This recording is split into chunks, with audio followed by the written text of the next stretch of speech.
Now I'm going to take you through the second reading, which is pretty short. Really, it's 3 main paragraphs with a little introduction.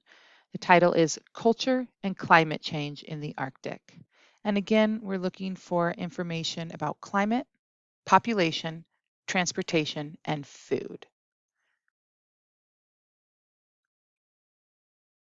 So I'll tell you right now, just to get started, you're going to pull a little less from this one than you did from your last article, and that's okay. Remember, our goal is just to pull information about our 4 topics, and then the rest, you do not have to record any notes.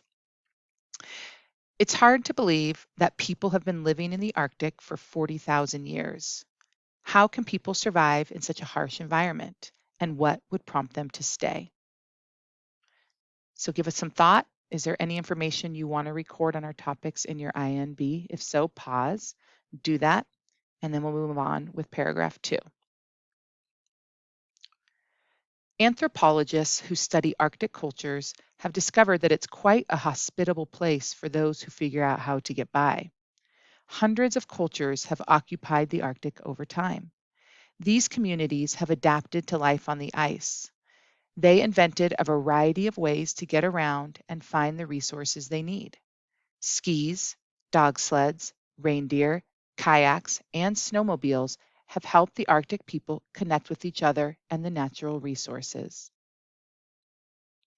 So think about which topic is represented here, highlight the information you need, pause the video, and then record it in your notebook, and then resume, and we'll go on to the next paragraph. Natural resources that sustain Arctic life include huge numbers of marine mammals. They include bowhead whales and ringed seals and massive herds of land animals such as caribou.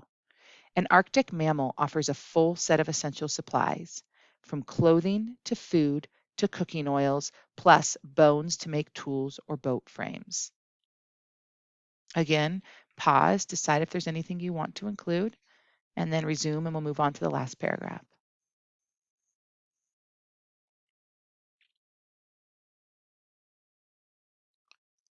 Both people and the wildlife they depend on are closely connected to Arctic conditions. Small changes in temperature lead to large changes in sea ice.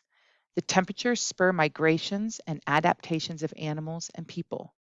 For thousands of years, Arctic people have been adjusting to seasonal variations and longer term climate changes. So that's the end of this article. Record anything you want from that paragraph. Again, this one's a little more challenging. If you didn't get a lot of things from it, that's okay. It was a quick article. Hopefully you got at least a couple things to add to your notes. Now it's time to move on to the next source.